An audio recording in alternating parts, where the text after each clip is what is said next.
Tonight, a bill that would remove gender identity from the Iowa Civil Rights Act is now out of a Senate subcommittee. Like the House version that cleared its subcommittee yesterday, this bill also drew heavy protests.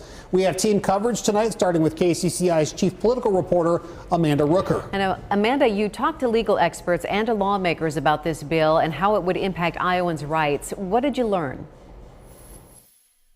Well, Stacy, they told me this bill would remove civil rights protections for transgender Iowans.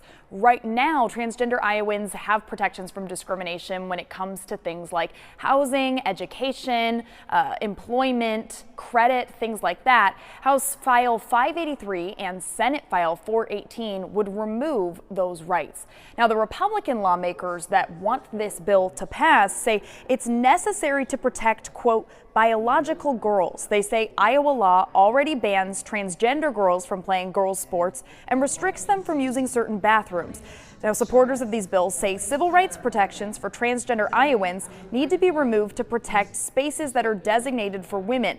But opponents of this bill say removing those protections would allow Iowans to be turned away from jobs, housing, or schools solely because they are transgender. I spoke with Des Moines lawyer Roxanne Conlin about the types of gender identity discrimination cases that she's seen.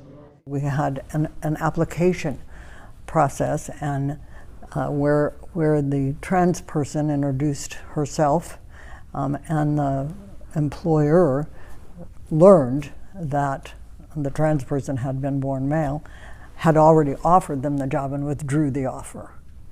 Things like that happen to trans people.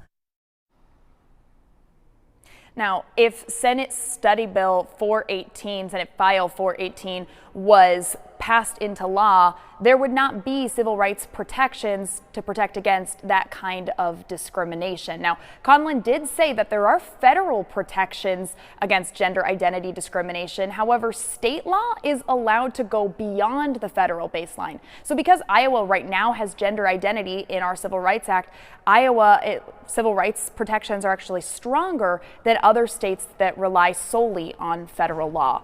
Live from the Iowa State House, Amanda Rooker, KCCI 8 News, Iowa's news leader. Amanda, thank you. And for a second day in a row, protesters filled the Iowa State House to voice their objection to this bill. And this is a look at some of the crowd that gathered today. KCCI's Ophelia Jacobson joins us live from the State House tonight after talking to people who oppose the bill and those in support. Ophelia, how did the crowd today compare to what you saw when the House version of this bill was in subcommittee yesterday?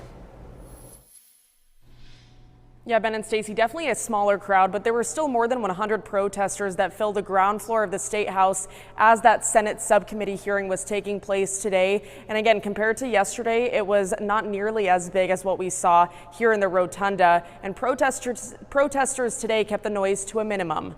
It's day 2 of protests at the State House. I was here yesterday. Twice yesterday. I was here yesterday. In response to a bill that would remove gender identity from the Iowa Civil Rights Act. It was the Senate's turn to take up their version of the bill in subcommittee Tuesday. This is unconstitutional. Unfortunately, we just want to exist. We don't want no more rights than anybody else. I would contend that we listen to what the Creator has to say about it. And he says that in Genesis that he created male and female. Supporters and opponents of the bill eagerly waited for the vote, listening in and watching the hearing on their phones. A line of troopers separated protesters from the doors of the subcommittee hearing. Other troopers stood guard, scattered throughout the ground floor of the State House to monitor the demonstration. The protest was a stark contrast to the scene at the State House Monday. We have respect for the Capitol. We do have respect for this place, regardless if it takes our rights away or not. No chants broke out, and there were no altercations with law enforcement. Silence is louder than speaking at times. But the people there Tuesday say We're the barrier between everybody else's civil rights as well.